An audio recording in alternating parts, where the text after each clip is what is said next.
turun. Itu pertama. Kemudian pada sel darah merah itu juga sama. Kalau misalkan seseorang itu semua hematologinya normal, tapi kok anemi, padahal dia nggak sakit nggak apa-apa, hati-hati, berarti ada gen kanker. Itu. Aduh.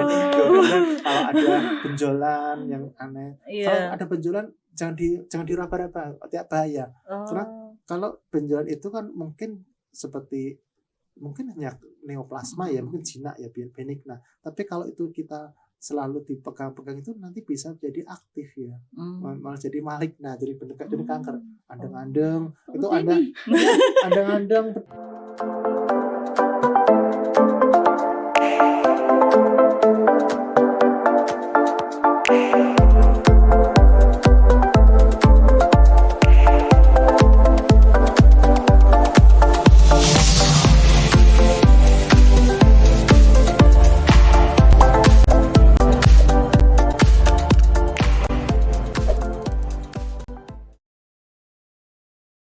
Oke, selamat siang semuanya. Assalamualaikum warahmatullahi wabarakatuh. Sobat Healthy semuanya yang ada di seluruh Nusantara. Jumpa lagi dengan kami dalam acara Cangkir, Berbincang dan Berpikir oleh Poltekkes Kemenkes Yogyakarta. Nah, sobat semua, yang perlu diketahui bahwa kemarin itu kita di tanggal 4 Februari, nah kita itu memperingati Hari Kanker Sedunia. Nah, di tanggal 15 Februari kita memperingati Hari Kanker Anak Sedunia. Nah, yang kita tahu ya bahwa Poltekkes Kemenkes Yogyakarta sendiri itu kita mempunyai sentra unggulan pendidikan ya yang membahas tentang kanker. Nah, karena itu cocok sekali kan? Nah, kita di sini sudah punya 3 pakar, ahli, praktisi, atau apa ini ya? Yang bersama dengan dosen dan PLP dari jurusan Gizi Poltekkes Kemenkes Yogyakarta. Nah, saya perkenalkan satu-satu terlebih dahulu ya. Yang pertama ada siapa, Bapak? Idi Setio Broto. Kasih tepuk tangan dulu. Yang kedua ada Ibu Rini Wuri Astuti. Say hello, Bu. Iya. Yeah. Kemudian ada kakak kita yang cantik, Herni Endah Widiawati. Oke. Nah, kita tahu ya Pak ya bahwa kita langsung aja ini ya, karena kan kita membahas tentang kanker, terutama di sini kita akan membahas tentang masalah kanker anak dari sudut pandang gizi. Karena kita orang gizi. Iya. Nah, kita tahu bahwa fenomena yang ada di masyarakat ini terutama untuk kanker itu kan sangat tinggi, kanker anak, di mana berdasarkan jurnal ataupun artikel itu ada kurang lebih 1.000 anak terdiagnosa gizi setiap hari untuk kanker. Nah, dari 70% kasus itu sendiri sudah pada stadium lanjut. Nah, ini nih menurut Pak Idi nih, bagaimana sih sebenarnya kita itu awal mendeteksi ya? Bagaimana kita itu mendeteksi dini secara awal gejala dari kanker anak itu? Yang mungkin kanker ada macam-macam ya Pak Idi ya, ada banyak. Nah, mungkin bisa dicontohin lah seperti apa sih kita bisa mendeteksi kanker anak itu? Terima kasih. Assalamualaikum warahmatullahi wabarakatuh untuk seluruh pemirsa. Nah, jadi pertanyaan bagus sekali dari Kak Fitri ya. Jadi memang kanker itu bisa pada orang dewasa, remaja, lansia, pada anak juga. Yang perlu kita ketahui bahwa penyebab beda-beda. Kalau pada orang tua, orang dewasa terkait dengan pola makan, kemudian paparan dan sebagainya. Tapi kalau pada anak-anak ini spesifik. Ini sebetulnya terbentuk sejak dari embrio. Berarti dari jauh ya, betul ya, sekali dari... ya. Jadi dari konsepsi memang 1.000 hari itu penting. Mestinya kalau saya malah harapannya tidak cuma 1.000 hari, tapi 1.000 hari minus 120 hari. Artinya apa itu? 3 bulan, 4 bulan sebelum menikah. Atau 3 bulan, 4 bulan sebelum konsepsi. Itu penting sekali. Karena seringkali yang terlupakan, pada persiapan prakehamilan itu, pranikah ini yang seringkali dilupakan. Orang-orang masih konsumsi aditif, suplemen, dan kemudian ini secara nggak langsung dia akan mempengaruhi kualitas dari darah si ibu, calon ibu maupun calon bapak. Ini yang jadi masalah. Akibatnya apa? Harapannya kalau seperti zaman dulu kan ada ini ya, pingitan ya, pingitan dia. Itu dipingit itu ya Pak ya. Berapa bulan itu? Bisa 3 bulan. Itu artinya kan seorang calon ibu atau bapak itu kan dia benar-benar di luar, tidak bertemu, kemudian tidak terpapar matahari, sehingga tidak perlu menggunakan pemutih. Nah, harapannya saat menikah ini benar-benar kondisi sudah bersih. Artinya nanti kalau waktu konsepsi harapannya ovum terbaik akan dibuai dengan sperma terbaik. Nah, ini penting sekali. Nah, kenapa? Kalau itu terjadi, insya Allah nanti pada bulan pertama kehamilan, bulan kedua sampai ketiga T1, yang sekali dilupakan. Orang taunya hamil setelah 2 kali tidak ovulasi ya, tidak ada ketahuan. Padahal itu sudah 2 bulan. Padahal pada fase awal kehamilan itu yang 1 bulan ini penting sekali terbentuknya tulang belakang, tulang ekor sampai ke otak. Nah, kalau misalkan pada awal itu ibu itu tidak tahu kalau dia hamil, dia konsumsi antibiotik misalkan tetra misalkan ya, otomatis nanti tetra itu akan terikat pada kalsium di tulang gigi, sehingga nanti pada anaknya lahir giginya kuning. Itu salah satunya contoh nih. Nah, ini harapannya. Nah, kenapa? Nah, ini kalau misalkan di awal itu sudah mulai kecacatan, maka pada waktu fase berikutnya dia akan mengalami kecacatan juga. Jadi pada orang anak-anak ini kecacatan itu bukan seperti orang dewasa karena paparan yang macam-macam, tapi lebih banyak pada genetik, pada embrionya dari awal ini. Itu secara awal, itu dulu ya. Berarti ini ya, berarti bukan karena setelah lahir baru ini ya. Jadi justru malah sebelum adanya jadi, pembuahan atau cikal bakalnya sudah dibentuk waktu konsepsi itu. Kemudian kalau lingkungan tidak bagus, itu mempercepat. Jadi tapi sebetulnya awalnya dia sudah punya gen untuk karena ini ya, karena genetik ya. Sudah ada modifikasi di awal. Jadi kalau misalnya ibunya menggunakan pemutih, pewangi dan sebagainya itu kan secara nggak sadar sumsum tulangnya tercemar. Otomatis waktu dia ovumnya akan mengalami gangguan juga. Itu jangka panjang. Oke, berarti ini ya, kalau kita mau menikah itu berarti memang sangat perlu diperhatikan sekali ya. Ternyata memang pantangan orang dulu yang bab pingit itu. Betul.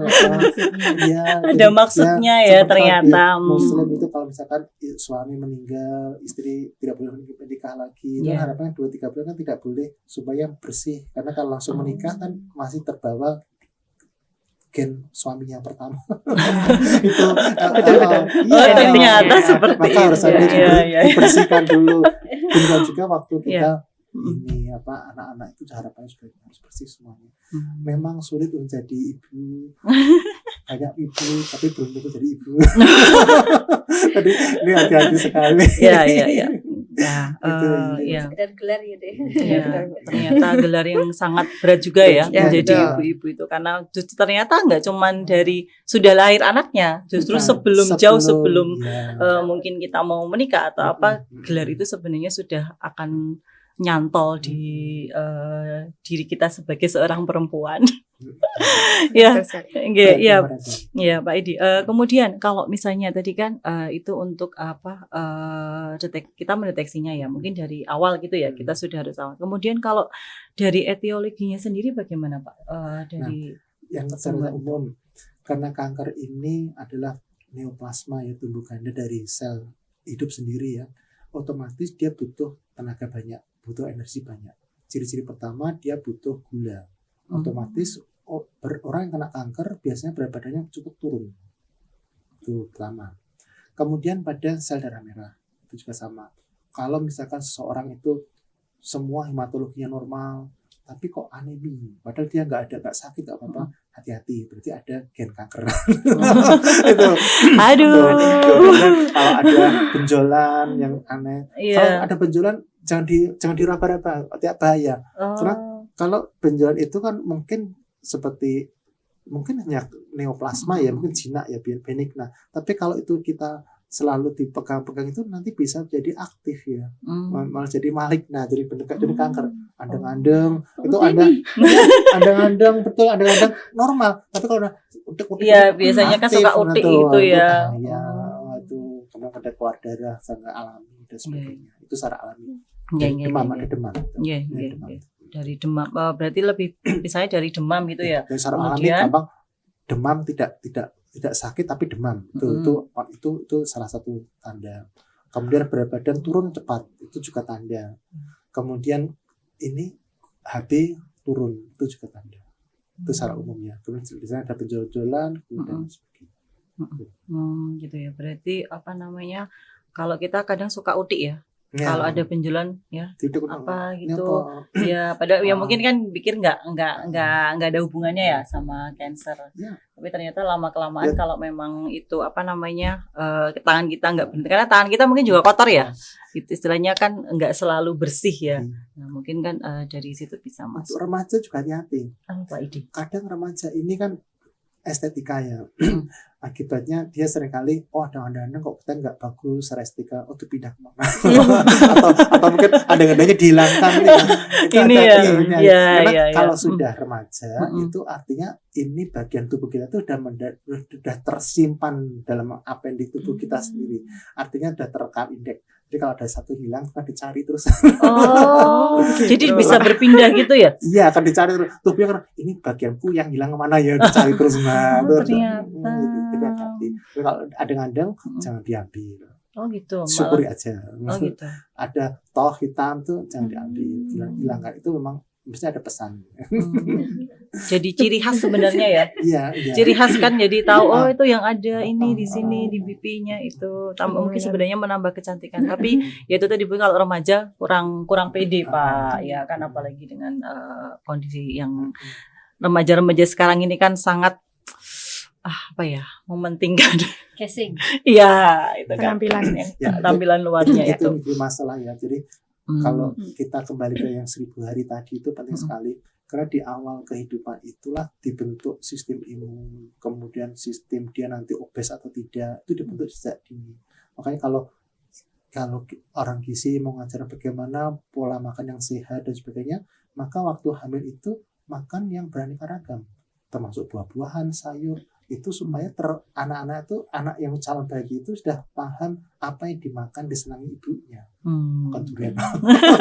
Silakan ngomong durian itu contoh misalkan ya. Iya. Itu harus paham. Tapi kalau waktu lahir, waktu ibu itu makan buah-buahan itu memori itu terekam kembali. Oh ini di waktu itu makan dulu. Itu jadi ngajarkan makan, ngajarkan belajar itu dari kandungan. Kalau ibunya udah pilih-pilih, anaknya kan pilih-pilih juga. Ya, Gitu. berarti ini ya memang kadang gejala yang tanpa kita sadari ya, Iya. kayak tadi demam, terus kemudian mungkin ada benjolan, terus mungkin pucat yang cepat, anemi atau cepat lelah, lemas, mungkin sakit kepala lemas, atau kemudian anoksia oksigen itu kan juga betul. terutama berat badan turun drastis. Alhamdulillah saya nggak turun-turun beratnya. berarti ya, insya Kak, Allah ya. tetap kita syukuri berarti sehat ya. Ya berarti BMR-nya masih normal. Enggak lagi, Pak. Enggak, tapi kalau Nggak lagi, Pak, kalau BMR. Fitri tamat berat tuh hati-hati BMR turun, itu tanda lansia. ya intinya apa namanya, kita juga harus tahu ya, jangan sampai misalnya kan kadang ada orang saya gemuk tiba-tiba turun seneng gitu loh, padahal tanpa olahraga, tanpa ini kan ternyata itu justru merupakan warning ya, tanda bahaya bahwa ada sesuatu di dalam tubuh kita yang harusnya kita paham bahwa ada masalah ini, kenapa kok aku tiba-tiba langsung turun, kayak biasanya 5-10 kilo mungkin ya, padahal saya nggak olahraga, nggak ini, itu mungkin sebagai harus diperhatikan untuk semuanya. Ya, lanjut Pak Idi, kan kalau misalnya bukan kira-kira sih, sebenarnya kanker apa saja sih yang dia sangat mudah untuk menyerang anak-anak? Ya, tadi kena kaitan dengan genetik ya. Berarti pada pembuluh sumbu tulang berarti leukemia. Itu jelas tuh. Kemudian dapat juga pada fungsi ginjalnya, eritropoietin itu juga bisa kena ini. Jadi itu jadi yang umumnya seperti leukemia, kemudian ada limfoma, kemudian kaitannya yang dengan darah itu biar tersambung. Secara umum paling banyak leukemia. Leukemia ya. Tapi kalau leukemia itu biasanya menyerangnya di usia berapa ya Pak Ide? Itu sebetulnya sudah dari awal, cuman tidak ketahuan. Tapi waktu anak itu mulai tanda-tanda puber, dewasa, kebutuhan tubuhnya meningkat, nah tubuh nggak mampu lagi menghasilkan darah. Nah, gimana itu jadi leukemia. Jadi terkesan sel darah putihnya lebih banyak. Padahal sebetulnya sel darah merahnya yang produksi sedikit, akibatnya terkesan sel darah putihnya banyak. Iya. Karena kalau memang kalau banyak yang di rumah sakit ya, mungkin kan banyak yang transfusi. Transfusi, terus kemudian yang kemoterapi itu juga banyak anak-anak gitu loh, sedangkan untuk biaya dan lain-lain, maksudnya antrian gitu loh, antrian kadang tidak mendapatkan antrian untuk kemoterapi itu kan membuat kadang ya kita agak terenyuh ya, istilahnya kan prognosisnya jadi cepat ya, karena kok untuk mutasinya itu kan kenapa kok cepat sekali gitu loh. Jadi mungkin ini perlu diwaspadai oleh semua orang tua ya, maksudnya nggak cuma ibu juga ya, ini bapak juga ya kan. Kalau ini memang kaitannya dengan kebiasaannya. Contohnya misalkan merokok itu bahaya sekali, karena merokok pasif itu, misalkan saya perokok, saya masuk ruangan ber-AC, meskipun saya nggak merokok, semua dalam rumah bau rokok semua, karena kita merokok. Dan itu juga meracun pada sumsum tulang.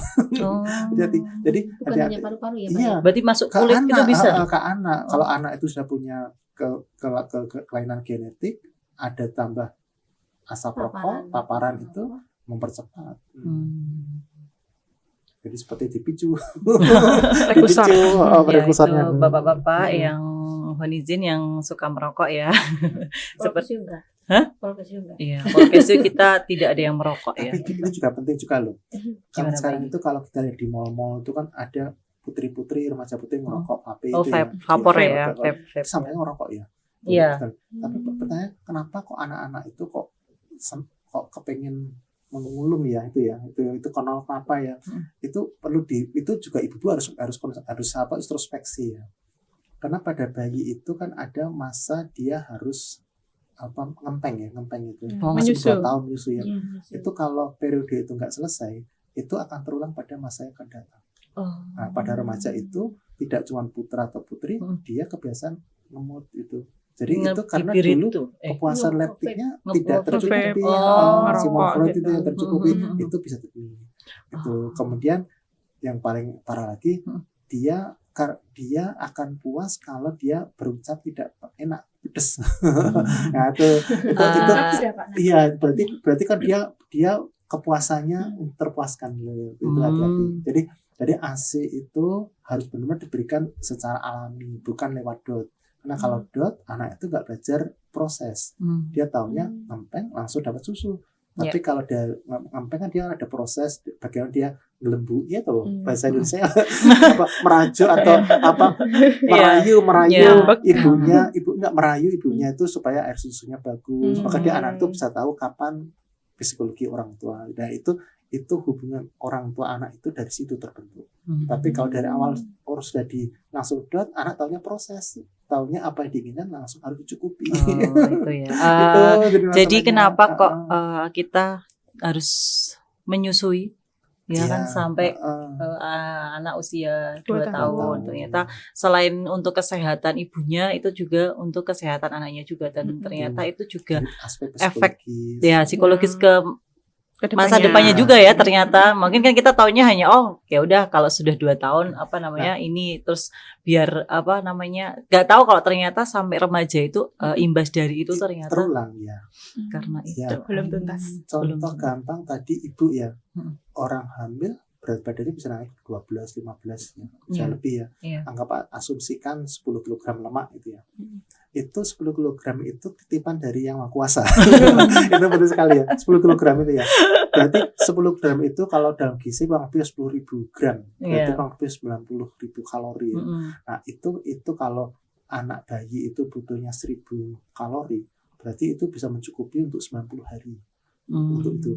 Artinya kalau tapi kan nggak mungkin ibu nggak makan ya, udah makan. Iya. Jadi insya Allah kalau ibu itu menyusui dengan sempurna itu tidak sampai setahun berat badannya sama seperti sebelum melahirkan. Itu sebetulnya. Iya itu betul. Iya. Karena itu. Kok Karena itu ada bahaya juga. Loh, hati-hati loh. Lemak itu kalau nggak itu kan titipan yang Maha Kuasa. iya. Kalau nggak diberikan, hati-hati. Besok diambil. Bisa kena kanker payudara. Oh, itu.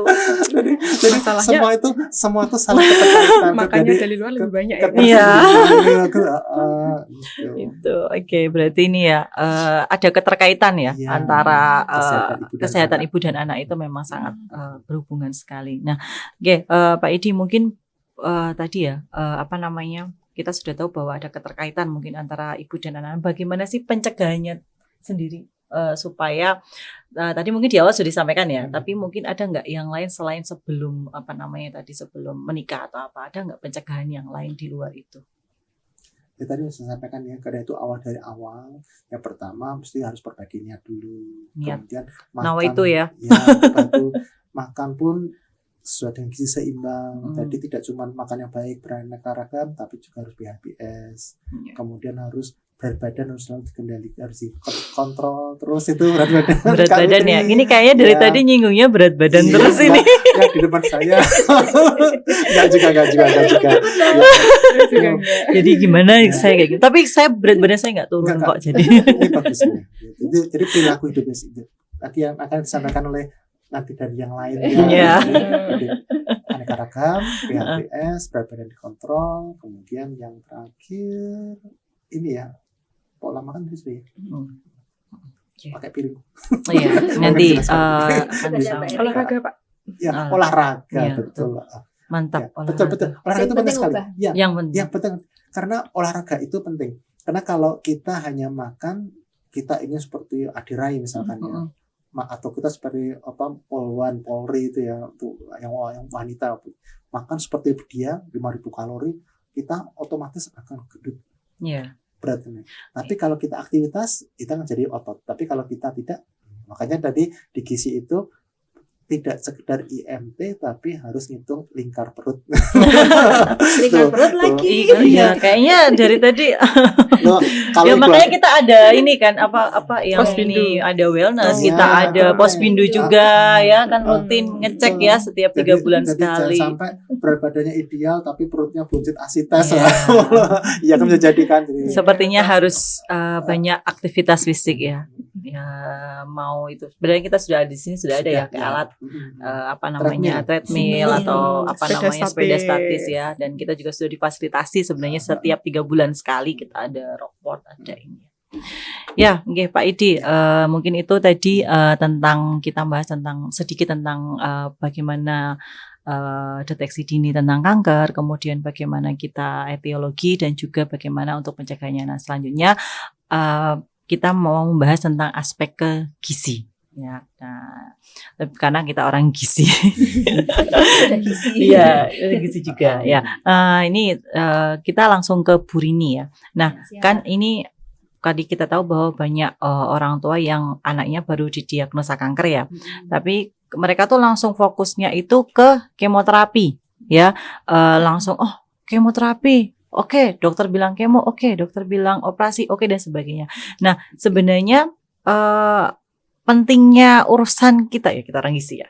Pentingnya urusan dengan makan itu bagaimana sih untuk apa namanya bagian dari konsep gizi ini untuk anak-anak yang menderita kanker.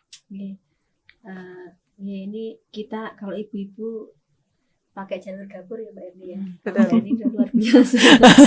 Jadi kalau Pak Idi nanti jalur yang lain, kalau ibu-ibu pasti pakai jalur dapur. Kalau untuk anak-anak bagaimana penanganannya terkait dari makan ya Mbak Fitri nggih. Iya. Kalau terkait dengan makan, kita bayangkan dulu anak itu seperti smartphone.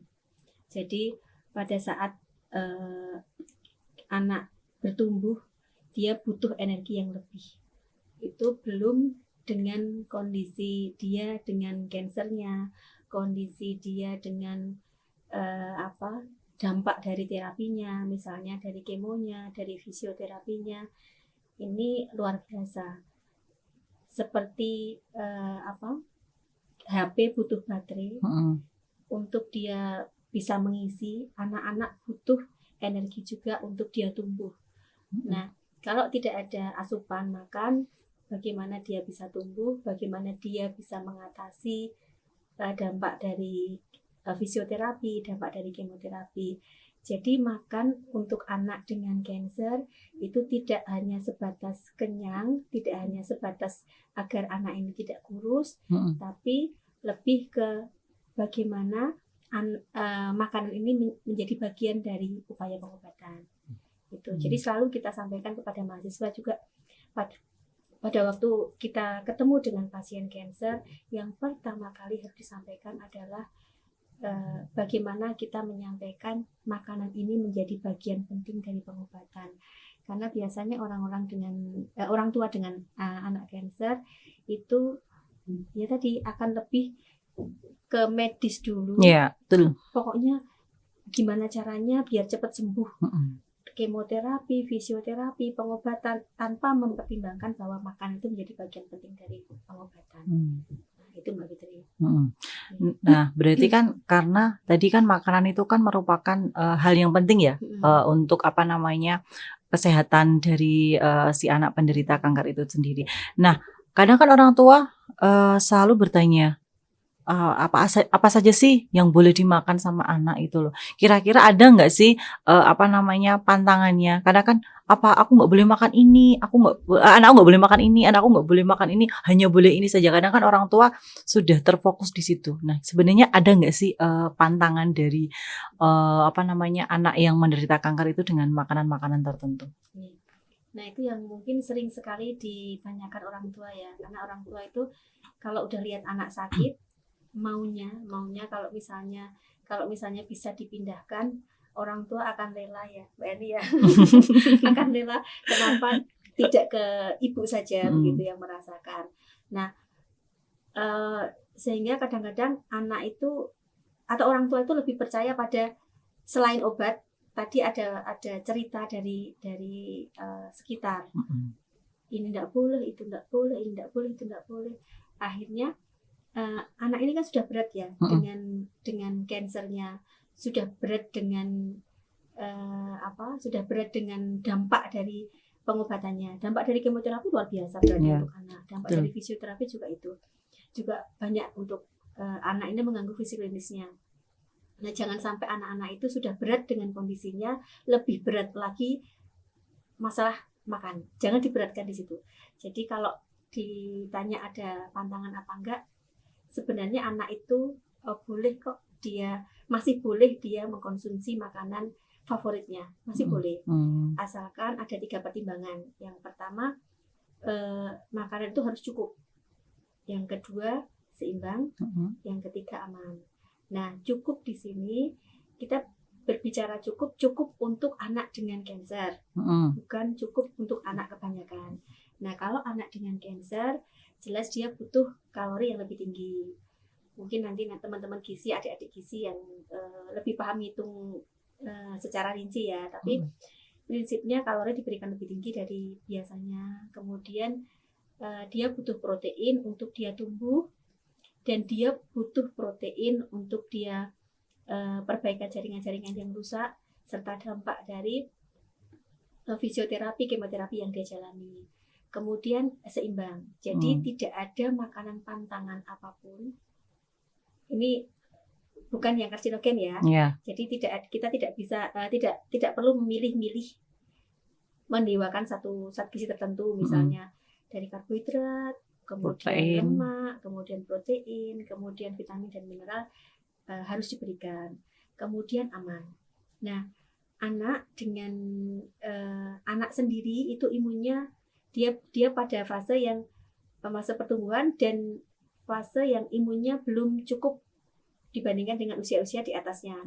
Usia remaja, usia dewasa. Nah, dengan imun yang rendah, apalagi dengan diperberat dengan kansernya, anak ini lebih mudah sakit. Sehingga pastikan anak itu diberikan makan yang bersih, kemudian untuk sementara sampai dengan terapi selesai, bahkan mungkin setelahnya itu tidak dengan makanan yang mentah atau pastikan matang yang jelas, pastikan matang dan bersih. Itu jangan setengah matang juga.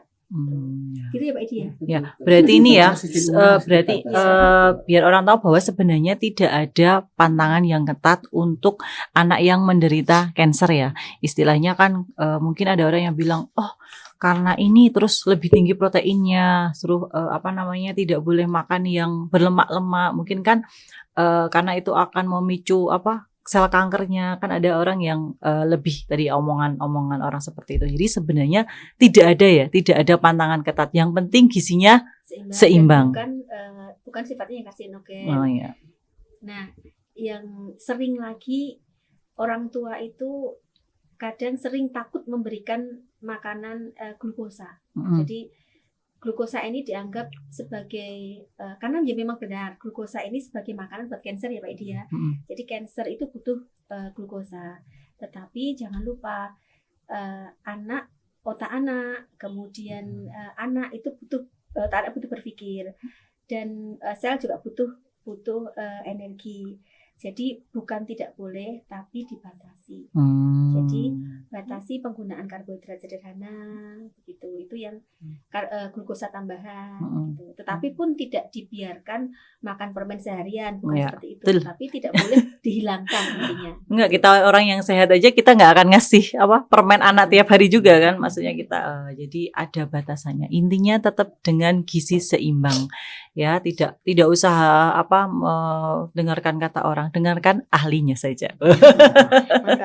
Iya kan, kita dengarkan ahlinya, kita dengarkan pakarnya, tidak usah orang yang lala-lala, tapi istilahnya memang berdasarkan misalnya ahli gizi yang sudah ada di rumah sakit ataupun yang ada di klinik yang memang mereka paham sekali ya tentang makanan apa sih yang bisa dikonsumsi oleh anak-anak dari penderita kanker sendiri. Nah, lanjut Bu Rini, kan tadi ya disampaikan bahwa dampak dari kemoterapi itu kan sangat berat ya. Anak itu ada yang mual, kemudian mungkin ada yang pusing, kemudian muntah juga ya. Nah, itu kan akhirnya membuat nafsu makan anak itu turun. Nah, akhirnya dikasih makan gede-gede. Dikasih makan nggak mau. Ya kalau bahasanya GTM ya. Bahasanya ibu-ibu zaman now kan GTM. Nah, itu bagaimana sih mengantisipasinya atau mengatasinya itu bagaimana supaya anak yang menderita yang setelah kemoterapi tadi bisa mengkonsumsi makanan dengan baik dan tercukupi gizinya. Ya, ini memang PR besar. PR luar biasa bagi PR tuh dicatat ya berarti. Bagi harus orang dikerjakan tua yang punya anak dengan kanker, kemudian bagi ahli gizi dengan beban asupan harus masuk ya Mbak Erni. Untuk mahasiswa yang dapat kasus juga udah mau hari kedua nggak masuk itu juga PR luar biasa. Udah stres sendiri. Jadi challenge sendiri. Nah, anak itu dengan tanpa penyerta GTM itu banyak ya. GTM. Ini tanpa penyerta, apalagi dengan diperberat. Biasanya dampak dari kemoterapi itu ada mual, kemudian ada muntah, kemudian ada diskusia, hipodiskusia, anak bisa hilang rasa atau berkurang rasa, kemudian ada rasa pahit seperti makan logam mulia di mulut begitu. Luar biasa ternyata. Bisa dibayangkan seperti apa anak-anak yang dengan dengan kemoterapi dan yang lain-lain. Nah, kita realistis saja. Jadi mungkin yang pertama lebih baik kita memberikan daripada kita memberikan 1 piring 3 kali makan, lebih baik kita memberikan 3 sampai dengan 5 kali dalam sehari tapi porsinya kecil. Oh, berarti enggak, kalau kita orang biasa kan 3 kali makan 2 kali selingan ya. Berarti kalau ini lebih baik diberikan lebih makanan utamanya lebih tapi porsinya porsi kecil tapi sering. Ya. Kalau bahasanya porsi kecil tapi sering. Ya, itu lebih realistis. Kemudian yang kedua, libatkan anak dalam penyusunan makanan. Jadi sekali-kali kita tanya hari ini mau makan apa gitu. Kemudian dengan seperti itu saya yakin ada ketertarikan anak untuk makan, karena kita dilibatkan dalam menentukan menu yang mau dimakan hari itu, libatkan dia dalam mengolah. Kalau tidak bisa mengolah, ya libatkan dia dalam persiapan. Itu mungkin akan lebih menarik. Kemudian kita tahu waktu, gitu, tahu waktu. Anak itu biasanya merasa lapar pada pagi hari dan beberapa jam setelah kemoterapi. Manfaatkan itu sebaik-baiknya, gitu. Karena itu momen yang mungkin kita bisa masuk, makan bisa masuk. Makanya mau ya di situ. Iya, di situ. Jadi itu manfaatkan waktu sebaik-baiknya. Yang keempat adalah mungkin menunya sama, tapi buat lebih menarik. Itu dibuat misalnya bentuknya lebih lucu, kemudian modifikasi ya. Iya. Ya, ada gambar kelinci, bentuk kelinci lope-lope. Ya itu mungkin Mbak Eni nanti prakteknya Mbak Eni yang lebih lebih luar biasa sehingga gitu. Jadi 4 cara itu lebih realistis untuk mengatasi GTM, tapi GTM-nya bukan karena dia nggak mau makan, tapi karena memang penyulitnya banyak. Jadi fisiklinis dampak dari penyakit, dampak dari kemoterapi, fisioterapi yang dijalani itu luar biasa. Gitu. Jadi bukan kayak anak kecil yang apa namanya? Berarti ini tadi saya tertarik. Berarti makan itu karena itu bagian dari pengobatan, dibuat aja makan itu sebagai permainan. Oh iya. Permainan yang menyenangkan. Oh nanti ditonton kasih mie, kasih apa, kasih selesai. Jadi sehingga anak itu merasa senang. Saya bisa membuat produk. Ya, tapi tetap tadi ya lihat kondisi anak ya, karena kan memang ada yang anak itu dia bisa dibebas, maksudnya dia masih pun kanker tapi dia masih bisa di luar kayak misalnya ruang isolasi atau apa, tapi kan ada juga yang memang khusus anak yang penderita kanker yang memang dia khusus sekali ya istilahnya tidak bisa berinteraksi dengan orang lain ataupun harus steril lah istilahnya, kan itu juga ada. Tapi mungkin tadi kalau dari Ibu ini sampaikan memang GTM-nya bukan kayak anak-anak kecil yang memang gitu enggak ya, tapi memang karena kondisi tubuhnya yang dia tidak bisa menerima. Makanya tadi perlu dicatat bahwa kalau misalnya memang kita punya anak yang menderita kanker, kita usahakan sebelum kemo atau saat lapar. Pagi hari saat lapar, beberapa jam setelah kemo itu dikasih makanan yang menarik. Orang tua harus paham bioritmenya si anak. Makanannya harus yang menarik, yang menggugah selera juga ya. Jadi tidak hanya sekedar ini dimakan nanti anak sudah melihat bentuknya sudah tidak mau makan, apalagi untuk mencicipi. Ya, tapi gini Mbak Fitri, ada pesan juga, kita juga harus aware, tidak egois kalau misalnya anak itu dalam 2-3 hari memang tidak mau makan, benar-benar tidak mau makan dan terjadi penurunan berat badan yang signifikan, ya kita harus harus berkolaborasi ya Mbak Eni ya. Jadi kolaborasi, kita konsultasi dengan tim medis yang lain untuk mengatasi jangan sampai menunggu dia lemah sampai turun sebanyak sekali ya. Baru kita kolaborasi. Jadi 2-3 hari nggak mau makan, kok kita biarkan, nggak boleh. Kita punya gizi juga punya intervensi untuk berkolaborasi dengan tim dukungan gizi yang lain. Ada dari dokter ya Mbak Ernia, ada dari psikolog. Nah, untuk mengurangi dampak fisik klinisnya itu juga kita bisa minta bantuan dari tim dukungan gizi yang lain. Kita juga bisa punya inisiatif untuk memberikan dalam, misalnya ada suplemen nutrisi, ada enteral food, jadi tidak mengandalkan real food, ada enteral food yang komersil yang itu bisa jadi jalan untuk setidaknya anak itu ada asupan. Dan misalnya ini paling beratnya kita mengupayakan asupan dari jalur NCT juga bisa ya Mbak Ernia. Kalau memang sudah tadi ya. Kalau sudah memang parah. Ini kalau misalkan karena dia tersugesti rasa nggak nyaman, nggak enak, kalau di hipnoterapi bagaimana? Nah itu bisa juga. Nutrition ya Bu. Hypnonutrition. Jadi dia merasa dia enak. Ya. Tapi itu memang menjadi bagian dari RC ya, Dek, ya. Iya, Itu betul. bagian dari kolaborasi hipnoterapi. Itu bagian, Pak. Jadi sebelum terjadi 2 hari nggak mau Iya. makan harus selesai. Berarti ibu-ibunya harus diajarkan hipnoterapi. Hipnonutrisi itu tadi. Nutrition. Oke, Bu Rini. Nah, kita di sini mau bicara mitos fakta. Ini ayo kita menyebutkannya kira-kira. Nah, yang pertama, anak kanker nggak boleh makan makanan manis sama sekali karena sel kanker makan gula. Mitos atau fakta? Pak Edi apa Pak Edi? Fakta. Fakta. Oke, Mbak Herni.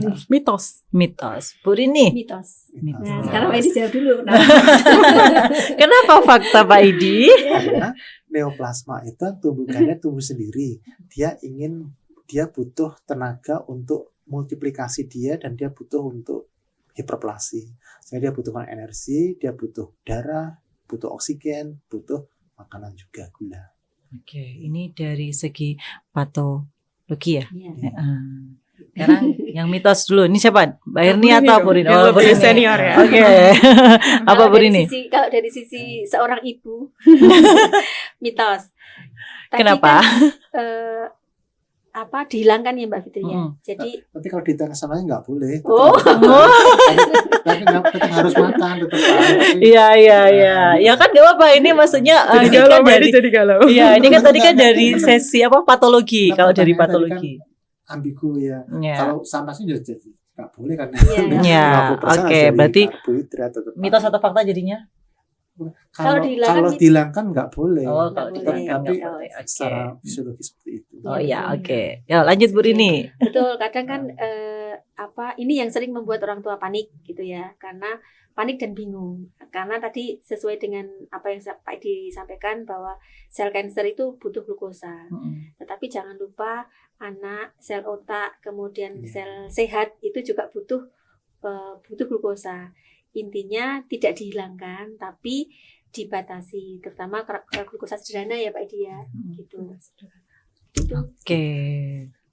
Satu lagi mitos fakta. Oh, Gimana bentar. ya? Kalau tadi ya asumsinya, kalau kita penderita kanker makan tapi tidak ada aktivitas, otomatis dia kan kankernya lebih aktif, iya. otomatis ke kanker. Tapi kalau misalkan dia beraktivitas, mungkin bisa kankernya kalah ya. Harus aktivitas tetap. Oh iya, Iya. Jadi tidak semata-mata hanya makan, tapi juga harus aktivitas Iya. supaya dia jadi otot dia. Jadi terpakai Terbakar. glukosanya Terbakar. ya, Pak. Nggak cuman sekedar kita mengkonsumsi aja Iya, ya, betul. tapi harus dipakai. Oke, yang kedua nih, yang dua. Minum jus buah atau herbal tertentu bisa menyembuhkan kanker anak. Mitos atau fakta? Mitos kalau itu. Mitos. Iya. Ini, Mitos. Bu Rini? Mitos berbahaya. Oke. Iya, Silakan betul. dijawab Bu Rini. Iya betul. Ke mitos berbahaya, silakan Iya. dijawab. Nah, ini yang mungkin sering sekali ditemui adik-adik mahasiswa Hmm. di rumah sakit. Jadi meskipun dia sudah di rumah sakit, ternyata pada waktu dilakukan asesmen lebih lanjut, orang tua anak itu masih menggunakan herbal gitu. Bahkan lebih percaya herbal. Kenapa ke rumah sakit? Kenapa ke rumah sakitnya itu bukan karena bukan karena upaya kansernya, penyembuhan kansernya, tetapi karena pemulihan. Jadi upaya perbaikan dari klinis dampak dari kansernya. Jadi karena klinisnya saja.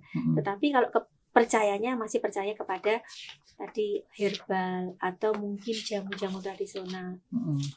Nah, yang lebih membahayakan lagi, mereka menghentikan dari alternatifnya itu memang diminta untuk menghentikan secara medis.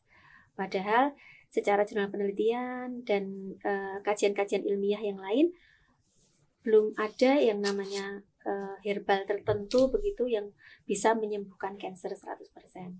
Itu yang nanti bisa menjadi mitos yang berbahaya tadi. Gitu.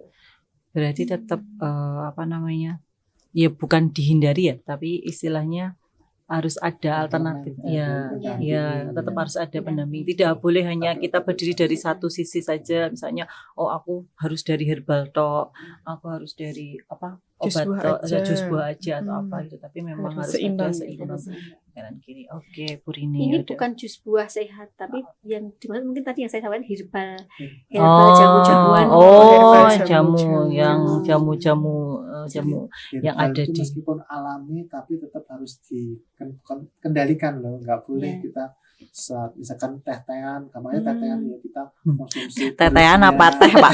Tetean beda nanti, Pak. iya, iya. Tetean pakai Ya, minuman. Tetean Iya, iya, teh gitu ya. itu juga berisiko karena kalau kita konsumsi yang teh Iya, iya. Tea. itu ataupun itu kalau pemanasan berlebih kan terbentuk fitat juga ya, itu bisa melapis usus. Ya. Kalau itu dipakai terus menerus, kalau usus teremulsi bisa penderita defisiensi vitamin larut lemak. Gitu ya. Oke. Nah, kita udah ya, kita sudah dari yang patologi, kemudian dari gizi. Nah, kita mau berbicara tentang yang sama sih gizi, tapi kan karena kalau misalnya kita berkaca kalau kanker anak itu kan biasanya juga dari anak-anak sekolah ya. Ya, maksudnya banyak juga bermulanya, meskipun tadi sudah dijelaskan dari awal, Ya, tapi kan juga kadang mungkin gejalanya atau apa kan dari mulai mungkin anak-anak prasekolah ataupun sekolah. Nah, ini juga kita mau nyambung juga. Kemarin itu kita di tanggal 25 Januari ya.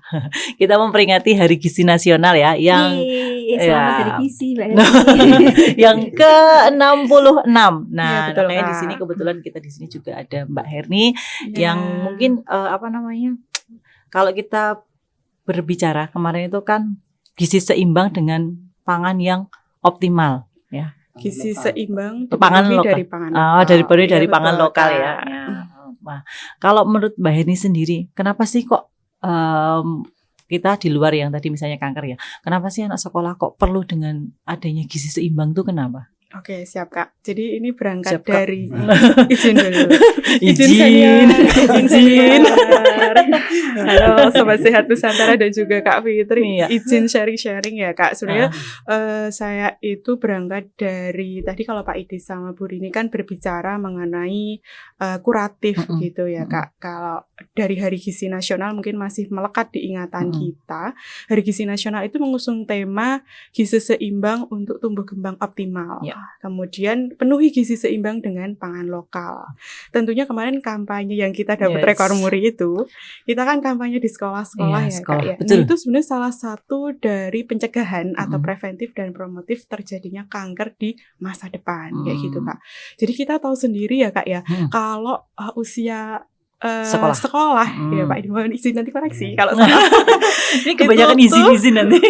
Merupakan fase kedua tercepat tumbuh kembangnya setelah balita kan Kak. Baik itu fisiknya, Ya, kognitifnya, emosionalnya begitu. Jadi itu benar-benar penting banget ya gizi seimbang itu untuk tumbuh kembang optimal karena kan mempengaruhi kemampuan belajarnya secara kognitif, kemudian daya tahan tubuhnya dan juga nanti akan berimbas ke prestasi belajarnya gitu Kak. Jadi berangkat dari situ upaya preventif pencegahan gizi seimbang itu aman dan harus diterapkan untuk anak usia sekolah. Prasekolah juga ya berarti ya? Prasekolah juga. Ya, karena kan sekarang sudah banyak yang mungkin yang 3 tahun sudah masuk PAUD. sekolah PAUD Iya, gitu betul. ya. Jadi kan otomatis Iya, juga kayak anak sekolah karena Iya. kan berangkat jam 8 pulang jam 12. Nah, sebenarnya kalau masalah gizi yang ada yang dialami oleh anak-anak sekolah itu biasanya seperti apa? Ya seperti kita tahu sendiri ya Kak Fitri, ada yang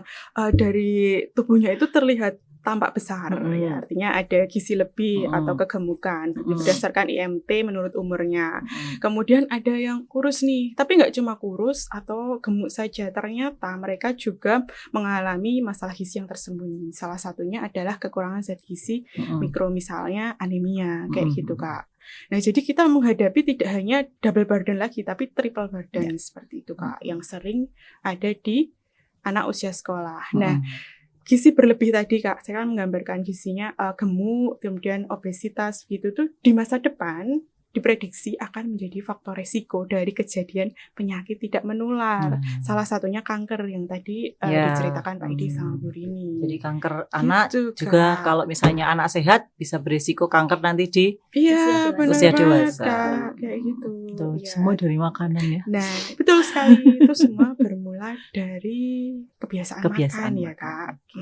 Nah, karena itu tadi bermula dari kebiasaan makan ya. Nah, menurut Mbak Herni sendiri, bagaimana sih kita mengkonsep ya gizi seimbang yang praktis? Ya, istilahnya sederhana, praktis dan mudah. Kayaknya Mbak Herni ini adalah ya kalau tahu ya, kalau menikmati sosmednya Mbak Herni itu selalu membikin makanan ya, meal prep setiap 1 minggu sekali ya. Ya, Nanti untuk itunya food prepnya, Iya, betul. kemudian nanti setiap pagi enggak pagi ya berarti siang ya.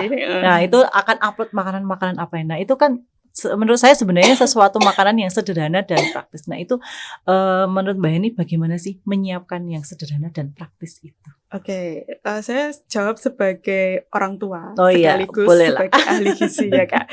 Jadi sebenarnya bukan sebagai beban berlebih begitu atau beban ganda. Cuman saya itu prinsipnya kita sebagai ahli gizi, sebagai orang tua itu ikhtiar. Kalau anak yang nggak suka ya harus bersabar. Ya. Hatinya nggak boleh ambiar. Loh, ada. Apalagi asik, kita asik. berkuar-kuar gitu kan. Nah, Ini RR semua ini guys.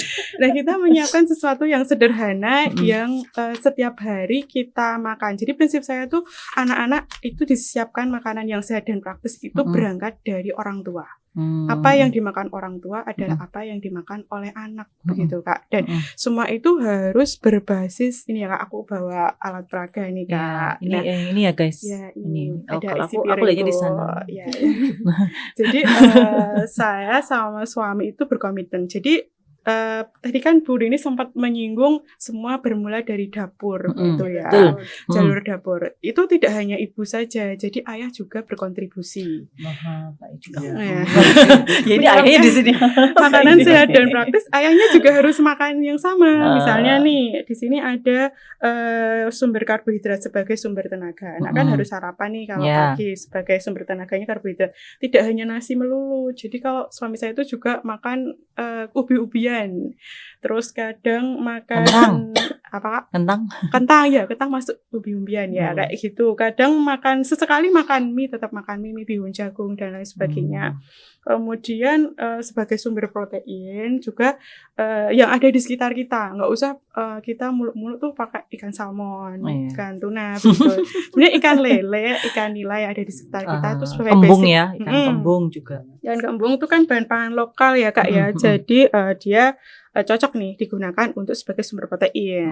Nah, kemudian harus ada sayur dan buah aja Kak. Jadi kalau anak-anak itu sebenarnya mendapatkan MBG ya Kak ya di siangnya, itu kan sudah teredukasi. Itu kan insya Allah sehat dan praktis begitu ya kalau memenuhi kaidah isi piringku dan juga B2SA ya, beragam bergizi seimbang dan aman ya Kak ya. Gizi seimbang B2SA. Ya, apalagi nih beragam bergizi seimbang dan aman. MBG tadi, MBG pangan lokal ya, semua betul. itu tetap hubungannya sama gizi. Prinsipnya sehat dan praktis ya Kak ya. Tadi kita lanjutin harus ada sayur dan buah. Nah, sayur dan buahnya ini juga tidak yang melulu seperti brokoli begitu ya Pak ya, atau lettuce atau buahnya harus durian begitu kan? Enggak ya. Jadi yang ada di sekitar kita buah-buahan seperti pisang itu bisa dikonsumsi, pepaya, salak dan lain sebagainya. Terus untuk sayur-sayuran juga bayam. Sebenarnya bening bayam itu kan yang paling mudah ya. Terus sup, terus tumis-tumisan seperti itu. Itu sehat dan praktis, berbasis bahan pangan lokal untuk memenuhi gizi seimbang. Jadi setengah piringnya ini 2/3-nya sumber tenaga, kemudian ini sebagai sumber untuk memperbaiki sel jaringan tubuh yang rusak, sebagai zat gizi untuk tumbuh kembang otak seperti itu, dan setengahnya ini 2/3-nya sayur dan buah. Dan ini tidak hanya untuk sekali makan siang MBG aja nih kayak gitu. Jadi setiap kali makan harus isi piringku gitu, dan dilengkapi minum ya. Sebaiknya nggak minum teh Kak yang sehat dan praktis tuh. Minumnya air putih. Air putih ya. Nah, berarti kan kalau tadi dijelaskan ya, istilahnya kan tidak semua tidak harus salmon, tidak harus durian. Berarti kan sebenarnya itu bukan hal yang mahal ya. Iya, betul. Nah, itu kan masih bisa kita temukan di sekitar kita. Kita beli pun ada ya, di pasar ada gitu ya. Nah, bagaimana sih istilahnya apa istilahnya tadi? Menyiapkannya. Gitu loh. Menyiapkannya itu bagaimana biar ini kita tahu ya kandungan gizinya, ini bertahan lama atau tidak. Ini bagaimana penyajiannya seperti apa, pengolahannya seperti apa. Nah, itu gimana Mbak Heni? Karena kan mohon maaf, kalau misalnya kita mengolah, kadang ada yang mengatakan bahwa kalau kita mengolah ini terlalu lama atau apa itu akan proteinnya rusak. Iya, proteinnya rusak, kemudian malah tidak menjadi gizi yang masuk ke tubuh kita, tapi ya kita cuma makan aja tapi tidak ada nilai gizinya. Ya, cara menyiapkan ya Kak ya. Sebenarnya dari cara memperolehnya kita tuh sebenarnya bisa mengusahakan dari pemberdayaan atau budidaya sendiri Kak. Kan kemarin kolaborasi sama bapakku nih kayak gitu, nanam terong gitu ya. Jadi lokal sekali ya. Kolaborasinya bapak yang nanam, saya yang manen. Gitu kan.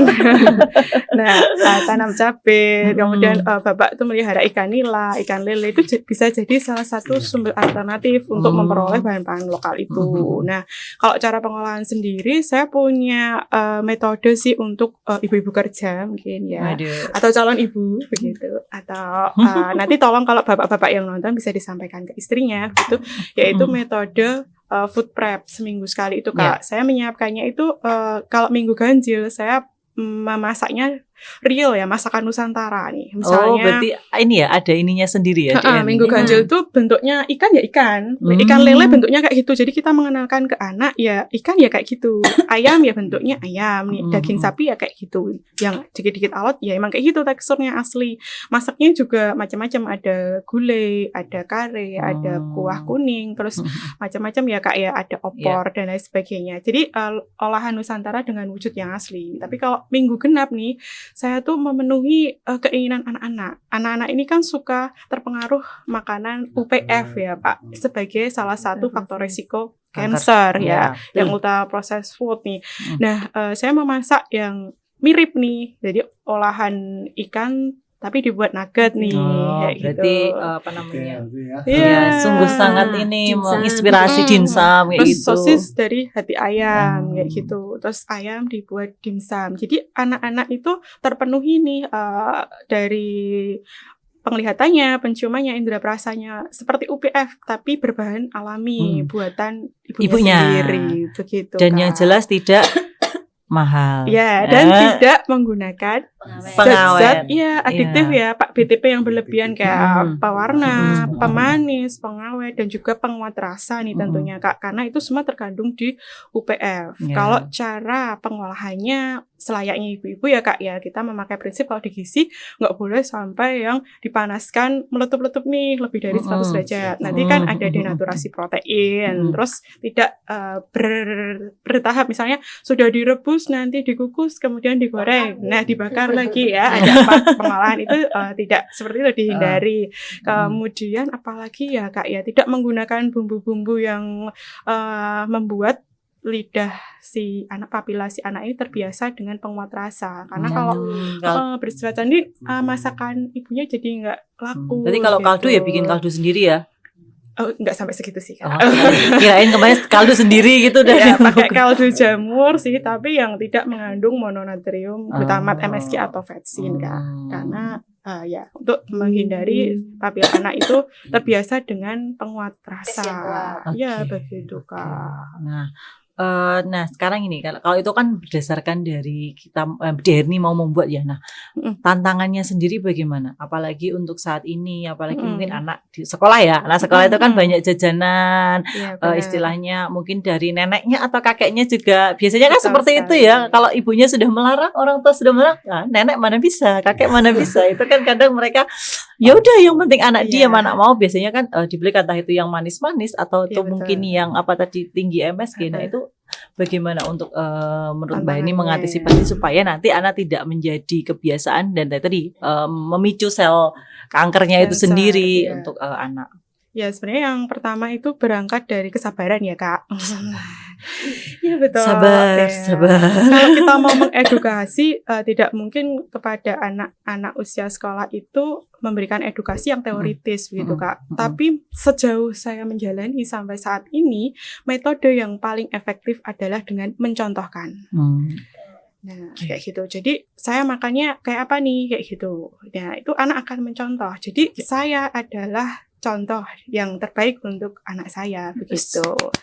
Nah, yang kedua, sebenarnya saya tuh nggak strict banget sama feeding rule yang tak bikin ya, Kak. Misalnya harus makan buatanku nih, kayak gitu.